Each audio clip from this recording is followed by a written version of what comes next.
Alrighty. Good morning, good afternoon, and good evening, wherever you are in the world, whatever you're doing. Welcome down the security rabbit hole to yet another edition of the Down the Security Rabbit Hole podcast. You've got Raph on the mic and on the camera, and James is off, unfortunately, otherwise disposed. So you've got me and our two wonderful guests. In this episode, we will cover a topic that I think is a quality pain point for a lot of you. I know I've been talking about it with outside of the podcast probably for the last 2-3 months, and those conversations are getting much more frequent.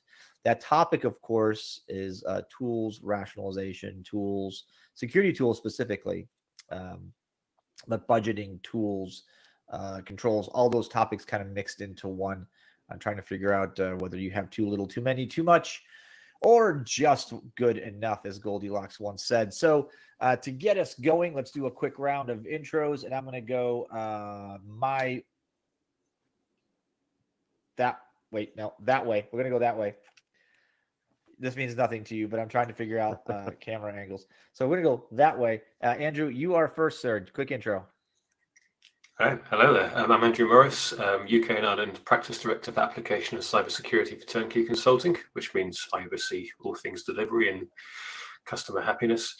But I've been in the information and cybersecurity field for nearly 2 decades now, working for a variety of critical infrastructure, FTSE top 5 organizations and global positions for various companies. That brings it to you, Tom, returning champion. I'm not sure champion after last time, but yeah. Hi, everyone. Tom Venables. I'm the Director of Enterprise Solutions for Turnkey Consulting. Like Andrew, I've got a couple of decades of securing systems from large-scale ERPs down to small ones and trying to rationalize those tools down. So looking forward to the discussion. Thanks, Raph. Well, cool. Listen, I've been having a lot of conversations since I'm a vendor now, both on the customer side and on the internal side, about what's happening in the market at the moment. And I think it's not secret that if you look around, the global economy has had some issues, both apparently where you guys are across the pond and over on this side. I mean, globally, this is a problem. And so as you think about what that means for budgets, right? And look, breaches aren't going to stop. Bad guys aren't going to stop just because the economy sucks and your stock price is down. So what do you do, and how do you get budget? How do you continue to operate your team? How do you stay modern? How do you, stay one step ahead, or at least not more than 2 steps behind the adversaries? And adversaries. I'm starting to talk like you guys. Been on the phone with you guys too long. Anyway, to cover all that, and let's start with this. I know you, Andrew, Tom, I know you guys both probably agree with me that we have largely lost track of the number of customers that have said, we have this huge portfolio of cybersecurity tooling, but we're being pressured. We're being pressured to save cost. We're being pressured to minimize our spend. We're being pressured to not spend more. How do you do that? Let's start with just, how do you rationally get your head around that? Where do you start? How do you have that conversation without going, right, well, we're just going to be a little bit weaker next year? Like, where do you go with that? Don't both answer at once, though. Yeah. So I think it starts with risk, right? You've got to understand what it is that you're trying to secure, what your attack surface is, what the impact to your business is, and what your likely attack vectors are. So first of all, identify what risk is most likely to impact you, likelihood versus impact. And then take a look at what you've got that is addressing that risk. And you're going to have duplication, especially if you're in a large organization, mergers and acquisitions.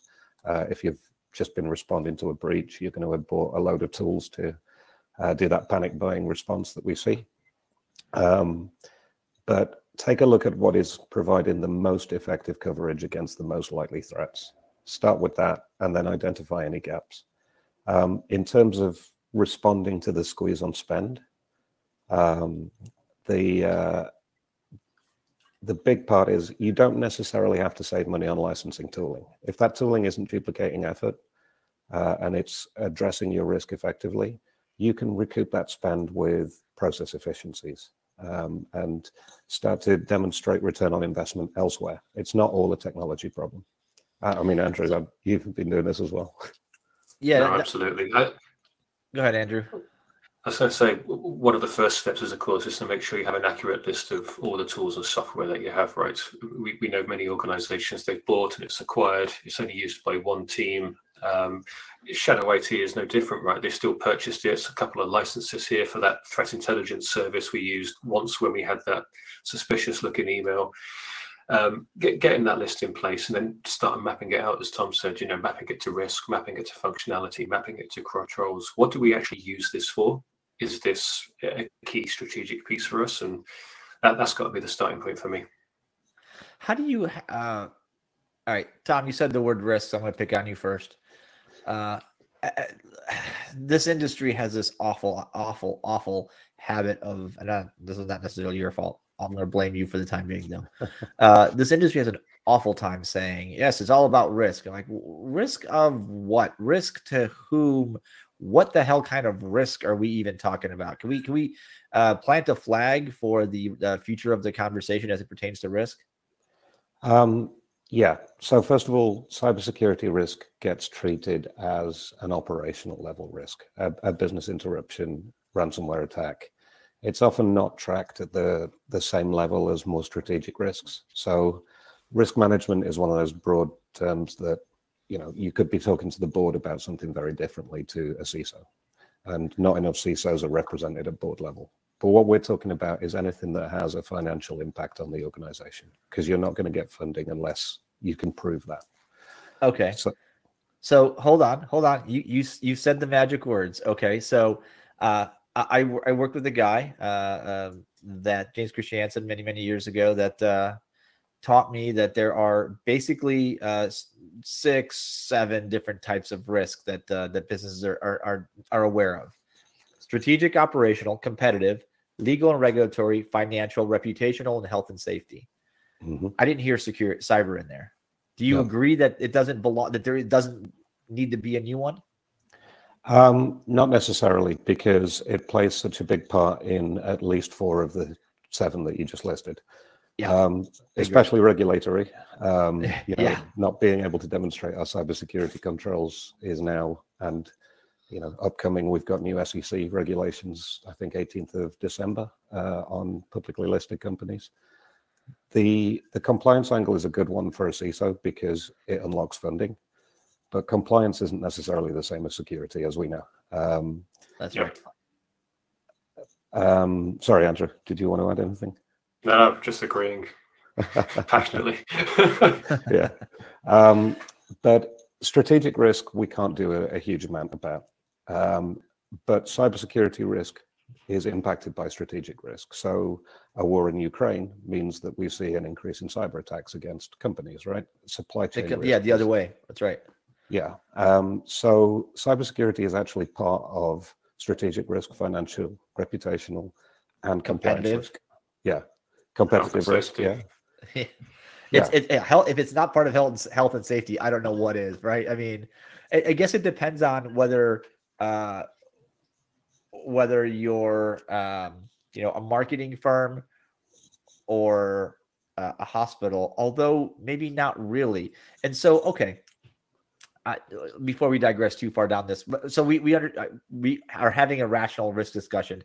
That's what I wanted to establish, rather than because we have the we have the, I've said this a million times on this podcast, we often have this Inigo Montoya problem where we keep saying that word and we do not think it means what we think it means, right? Like we use the word risk interchangeably with others and it is not okay. And so, yes, this is a legitimate conversation around risk and mapping security technologies and tools you have to try to reduce the problems that we have in other parts of the business. Cool. So that's nice. However, I have also been at that company where they're like, yeah, all those things you have to do, by the way, find a way to cut 20% of your budget. Now what? So Andrew, do you want to take that I'd one say first? Yeah, he's going to give you the That- easy one, that's- Andrew. Yeah, that's where the functionality comes in for me, right? So yes, you can map it to the risks to minimize the impacts of something occurring, but there's a lot of these tools that have expanded their functionality. Microsoft's a good one, it sees what competitors are doing, builds it into its own tools. So suddenly, instead of 3 or 4 tools, you can possibly get away with one. Now, Microsoft's probably a bad example because the licenses to do that extra functionality are probably going to cost you more than the different tooling. But many of the cybersecurity tools which have been bought, if bought for a specific case, are often over time that functionality is duplicated in others. So for me, it's that functionality mapping, not necessarily at that risk level, but if we're looking down, I don't know, intrusion detection or prevention, what are the key functionality areas that we need for our business to manage those risks? Which of our tools provide that? Is it a case of this tool provides it now and we're doing it? This tool can do it, we just haven't turned it on. This needs new licenses. And looking at that mapping and seeing where there is overlap and is there a legitimate duplication of effort or tooling? Okay, so this is one of my absolute favorite topics. And you accidentally got there. I may have led you slightly. Here's what I mean. Listen, we have this for many years, and I am super guilty of this. So I'm sorry to everybody that was involved in my shenanigans. But we have this propensity and security to completely ignore the good enough rule and go for no. I need this separate purchase because this is the perfect tool for monitoring Unix flavor something of this version for this particular use case. Cool. There are there are endpoint agents, EDR agents that fall into this category, right? We know if you look at EDR, some of them are great on Macs, some of them not so great. Some of them great on Linux, some of them don't even cover it. Some of them focus exclusively on Windows, some of them try to peanut butter their way through, right? Spread it equally. Now, if you're saying, boy, this is okay, it's not great on everything, Andrew, what's your philosophy on this? Because this takes me into like the platform conversation. I'm going to try to steer us back away from that because that's a like we don't have 6 hours.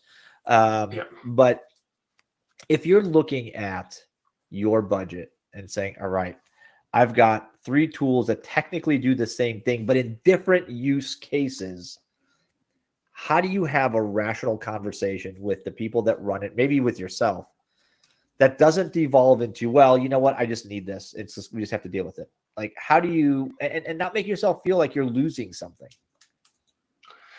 So first off, any tool, even if it doesn't do 100% of your requirements, is better than nothing, which is always good. But for me, it's trying to use some of that evidence and data. So have you got any threat intelligence that says this is the methods where you might be attacked? Because you could have tools that defend against every single scenario on the planet, but if the people trying to target you typically won't utilize those methods, then you're still, you're putting spend into something of a very extremely low likelihood. And the other aspect, of course, is anyone using it? You've got all these tools with all these monitoring. This team wants it; they desperately need it. When was the last time they looked at it and configuring it? So, if no one's using the tool, it's sitting there just wasting money. That's pretty fair. Although I will tell you that there's a but to that. I've had several occasions where there has been tech that gets deployed. It's not meant to be an alert cannon, as my colleagues here like to say. It's not meant to alert you a lot. It's not meant to be super noisy. And you don't have to log into it every day, every week, maybe once a month. So does that decrease its value? And I think the answer is no, right? I think the answer is obviously no. But we have to understand the value something brings, the use case it's attached to, the control set that you're trying to fill. We'll get to that in a second, right? So there's there's a little complexity to that, isn't there?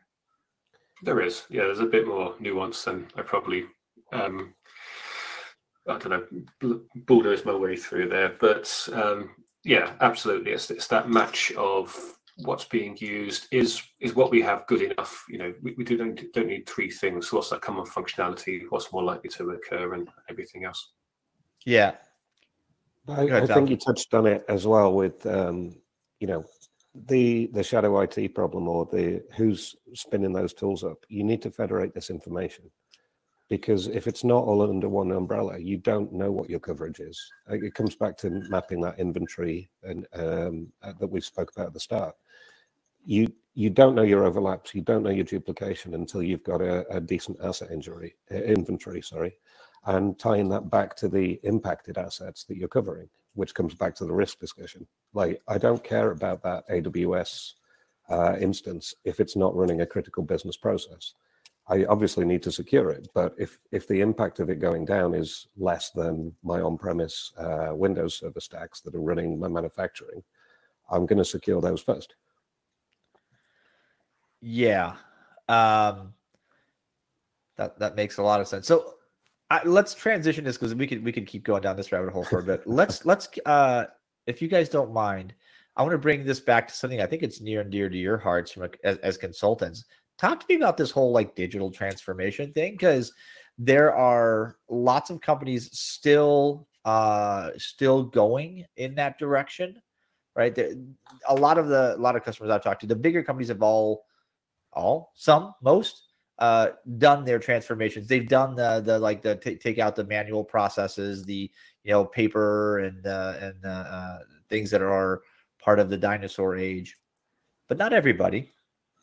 And there's tech that was on in the before. There's tech that's valuable in the during, and then there's tech that's valuable in the after. Multi-part question, and you guys can take this as you want. Keeping that in mind, how do you know what to cut as you're going from the after, or from the before to the during? How do you know what to bring on board as you're transitioning to the after? And how do you manage the during? Everybody's managing the during at the moment. Even the big companies, they're operating these hybrid processes at the moment. As they move to the cloud, we've got companies who they didn't expect to be tech companies when they were founded, and they've grown into operating a lot of their processes on a digital platform now. And unfortunately, security is a little bit of the tail of the dog there. It's like, we need this to run our processes. Oh yeah, and we'd like it to be secure. So these bolt-ons come along afterwards as part of that digital transformation journey. I think as they operate the hybrid processes, you need to understand what percentage of your business is running through those and the criticality of that percentage. So if you've migrated 70% of your services to cloud providers, and you no longer have to worry about the patching elements of vulnerability management, and some of the EDR is handled for you because they operate a SOC as a service or whatever. If that 70% migration is still only 30% of your critical processes that are actually generating revenue for the business, you're going to have a much harder time making a case for investment in them. But you have to understand what that tipping point is. So if you've migrated all of your manufacturing over to cloud-based control, digital networks, but you're still operating on-premise SCADA systems that are extremely vulnerable to attack because you haven't patched them in 20 years, then you still need to be paying attention to what's hitting that part of the network. Fair enough. Because you can't patch them, because they've only went out of business 20 years ago. No, Valid. I agree. There's Valid. Manufacturing companies are a good example, right? They've got technologies and software, physical machinery, OT devices, PLCs, which have been in production longer than we've been alive, and they've got another 10 years on their life. You can't just swap them out. It's replacing entire production lines. Those controls, if they exist, are there for the long haul, right? It's not something you can easily replace. There's no downtime and all those other challenges. The cloud, as it were, is, in quotes is far more dynamic. And a lot of those tooling we've seen from customers, it's in response to moving to the cloud. It's like, as you said before, EDR is a mixed bag depending on what platform, what operating system, and wherever else is. Companies who suddenly jump to Azure go, Windows Server's cheaper. We need to invest in Windows Defender and everything else, and hope it integrates with what they're using on-prem, which might be Unix. That causes a lot of noise and a lot of hassle. And the hope is it's always temporary. It's just transitional, as you started with the question. It's just transitional. It's only going to be around for a few years. Oh wait, we've lost funding to migrate more of the business. We've now got to manage 2, 3, 4 technology stacks, and that transformation, the business then changes mind what it wants, and away you go, start the cycle again. I have lived that. I didn't want to interrupt you, but I have lived that. I have lived that in one of the largest companies on the planet, where we're digitally transitioning the entire company. Oh boy, that's a lot of. Okay, we're gonna go this part first, this part stage. You're like, wait a minute. You know those cartoons where like, is it Wile E. Coyote maybe, where he's he's holding on to something and it's like pulling him apart, and now he's like stretched as far as he'll go, and then people just start walking overhead on his head, like on him, and he's got to hold the thing up. Yeah, been there. That's unpleasant. But so Andrew, maybe we spend a little more time on this. I thought we would just kind of transitionally talk through this. This is a big deal though. As you do, there are lots of things to think about in the digital transformation space. You're helping a customer walk through how to get there from here without getting stuck between those two. Is there a particular strategy? Do you have, if somebody says, great, today we are all manual, tomorrow or at some point in the distant future, I want to be a digital business. By the way, we have this old stuff here that's probably going to get phased out, quote, over time. What that really means is as it dies or as we physically retire. How do you have that conversation with somebody that says, yeah, but this is called tech debt. It's going to suck on your budget? Because when you talk about tools rationalization, there are costs to, like, the security costs of maintaining something that is legacy keep growing to the point eventually they become overwhelming, or maybe you can't even, like, there's plenty of systems out there that you can't actually, I think you said it, you can't actually put an agent on, you can't actually protect because the mechanisms don't exist anymore because it's too old. How do you have that conversation? So probably down in the weeds rather than a high level, possibly, for the initial answer. It's functionality for me, right? Ultimately, there's different types of technologies, platforms, technology, but what we're trying to do is almost this, is in terms of key functionality features, they're going to be similar or equivalents. And can all that technology be extended? Does it have that functionality? Can we replace that technological debt with something that covers the new and does a good enough job on the older stuff for us to consider that risk? We've worked with large international organizations. They've got software that's, ERP is at 10, 15 years old. It's only a read-only copy. We need it after the upgrade, but it's only around for 6 months and it's hanging around 10, 15 years later, right? The level of controls it needs are still high because it's a critical asset with very critical data in it. But the level of, that fine detail of it needs the state-of-the-art controls probably isn't as much as the actual new production replacement. But we can extend those newer tools back to the older one, and it's good enough for, based on that risk assessment or that functionality and the controls. So for me, I tend to look at more of the functionality and the controls aspect. Can the new be extended to the old, or outright replaced, or is there just going to be a suck? I just to add to that, I think you mentioned the magic word at the start of your question, Raf. You said strategy, and that's the key to it. Is we need to get out of a reactive, oh, we've just bought this new technology, can you help us secure it? and actually be sitting alongside the technology strategists within the organization who are looking at that 5-10 year journey and saying, okay, we want to migrate there. Your security professionals need to be sat alongside your CTO, if you've got one in place, saying, what is this transformation strategy? Where do we need to put our eggs today to be secure in the next 5 years, and slowly reducing that tech debt over time?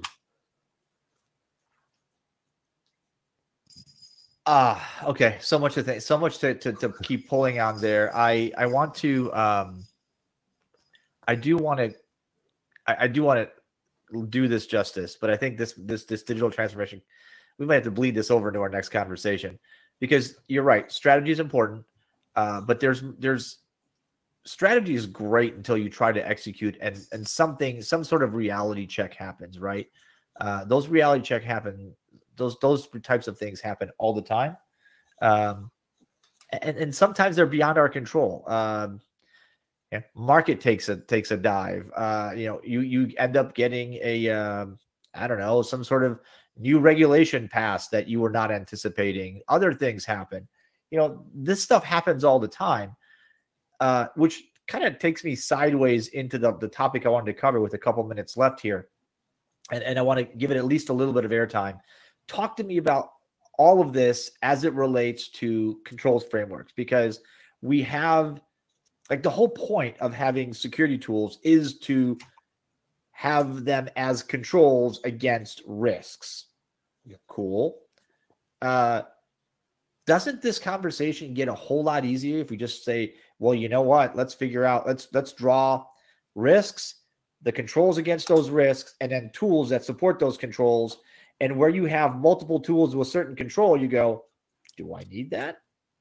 Is that a, like, to me, that's the as a consultant, that's the strategy I've always used. Yeah. Is it, maybe, is that too simple, guys? No, it's absolutely the right answer. I think simple is not necessarily how I would describe it, but yeah, you've got control duplication here.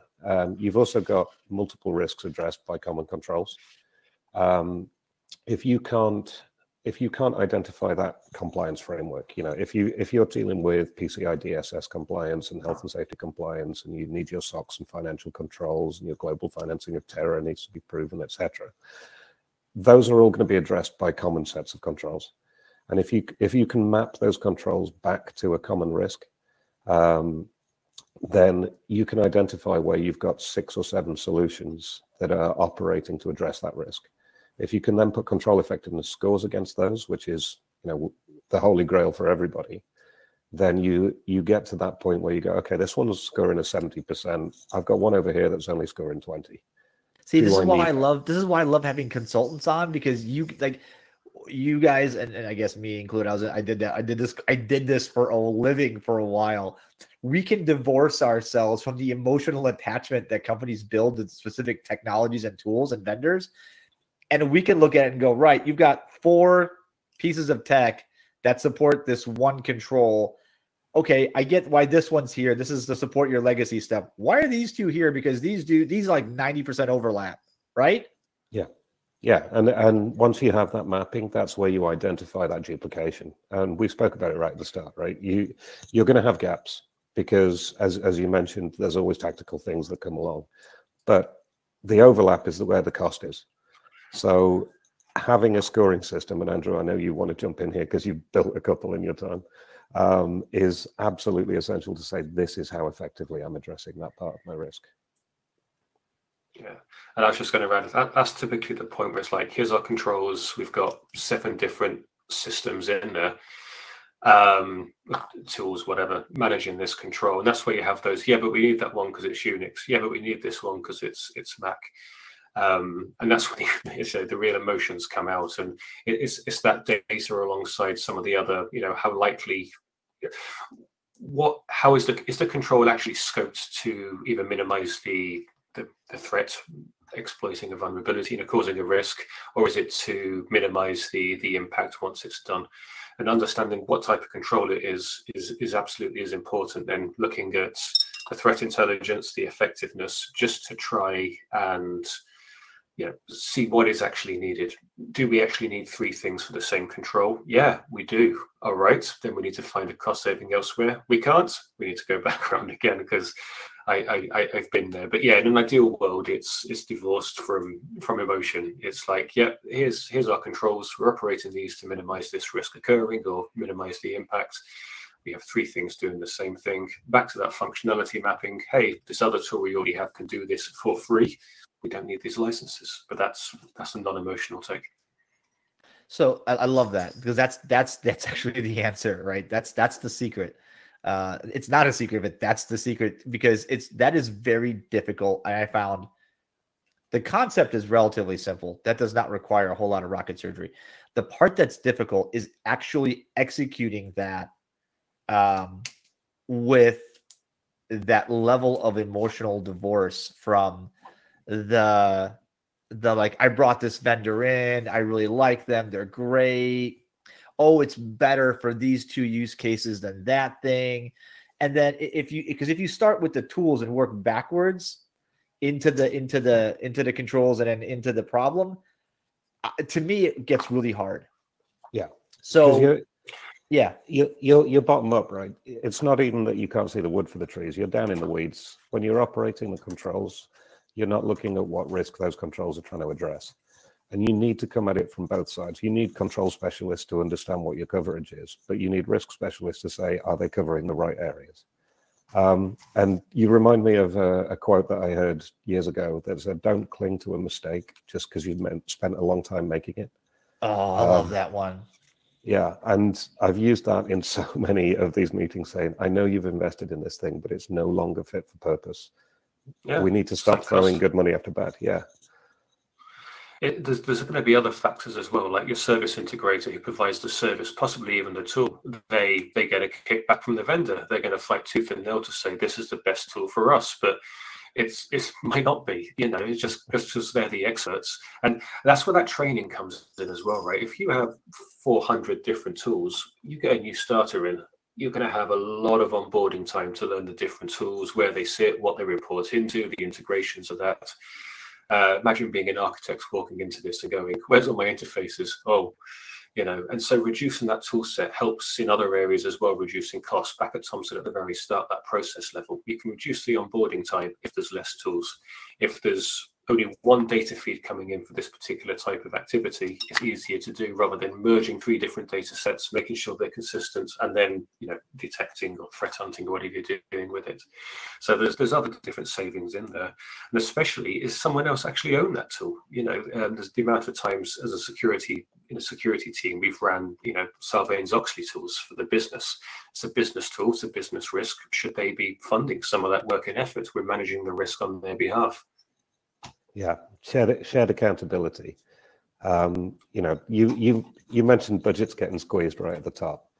Yeah, your CISO might only have 50,000 to address a particular problem this year. Yeah, but the CFO might have an additional 50,000, and the CTO might have an additional 50,000, and your chief risk officer's got their budget. And if you start to pool these resources and say we have a common accountability and a common responsibility to address this risk, let's pool those resources, deal with it as a common shared goal, you can get more done, and you can also get those efficiency savings in the control operation across the organization.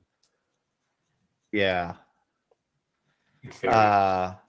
Yeah, there's so much in there. All right, we've got like a nugget of time left, so I've got one more for you, and I know the answer to this, so I'm going to ask it anyway because it's fun.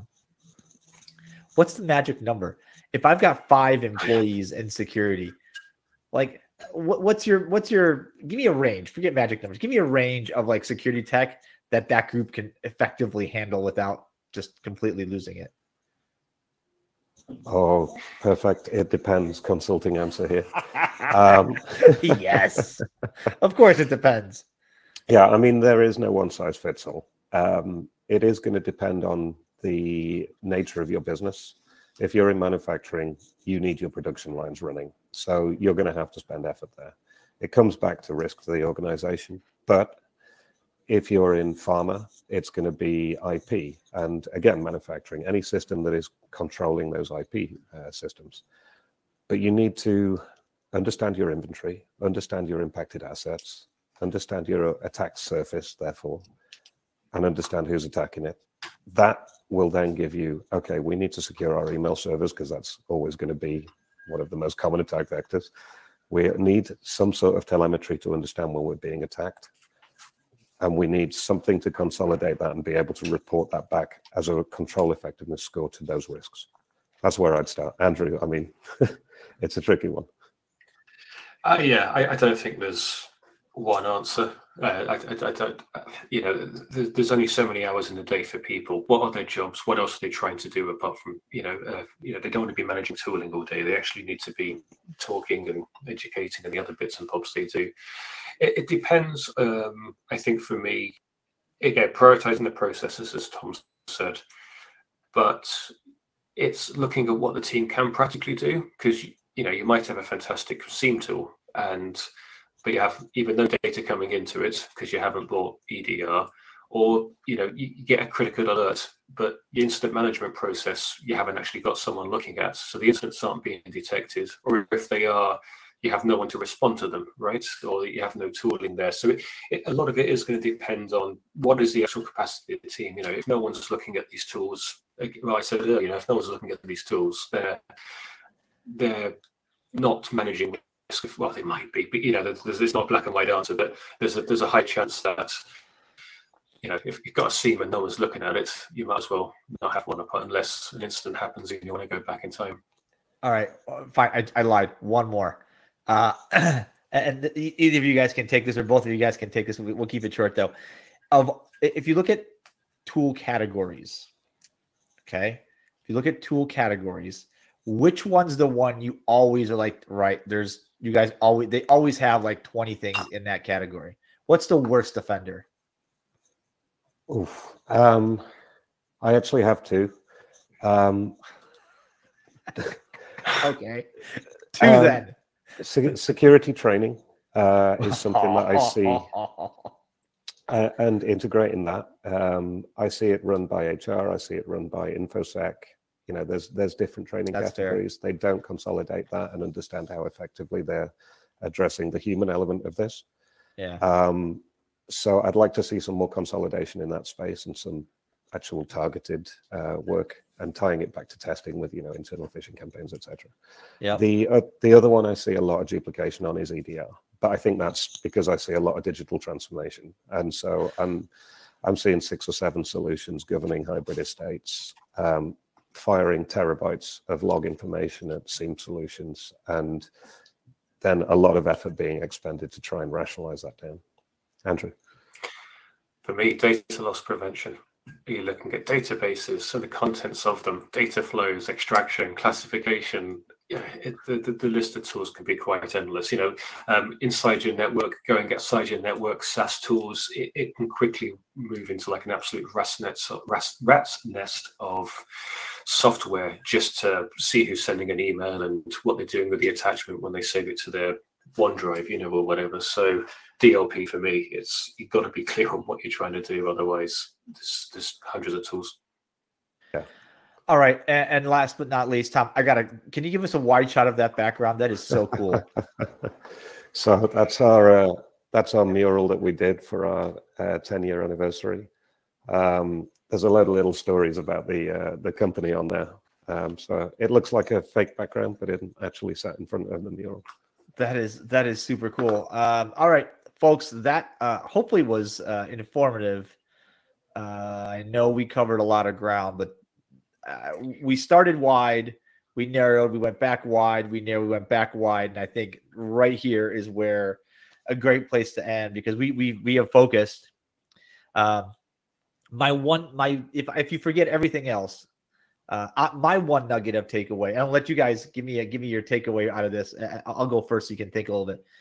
My one nugget of takeaway is, when you're looking at rationalizing your technology, start with the business side. As you go to 3 tiers, start with the business objective or the business risk.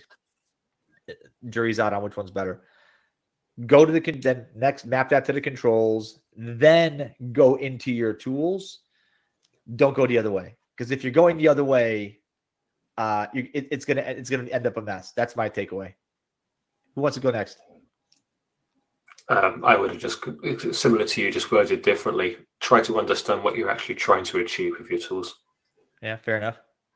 Yeah, I'd say you don't just pay attention to the technology. It's going to help you address these risks, but understand the processes that you're operating and how the technology supports them. Well said. All right, that's it. Episode done. I think my coffee's empty, and that means it's time to end the show. Gentlemen, thank you for your time. It's been great having you, and I'm going to have you back. We're gonna perhaps pick this conversation up, or maybe start a different one. I love the consultant's perspective. It's always fun. What you guys do is near and dear to my heart. That's where I started. That's where I live mentally anyway. So, all right, folks, as always, welcome your thoughts, conversation, comments, concerns, and unsolicited feedback. You're welcome to recommend guests that you'd like to have on the show. I don't do this just for myself. I do rather enjoy this, but I record it so you can listen and get some benefit out of it. So feel free to recommend people that we should have on the show. We get by your reviews on the various places that you listen to podcasts from, Apple Podcasts and Spotify, and I don't know, Amazon and Chartable and all these other places that people can get podcasts from. So leave us a comment, leave us a review, check out the YouTube channel. Please subscribe on the LinkedIn page. It's kind of where I give you the most updates. And for now, it's goodbye. We'll see you next time. Thanks for joining us. And I guess that means cue that new music, same music, new outro. We'll catch you guys another time, another place on another Down to Security Rabbit Hole podcast.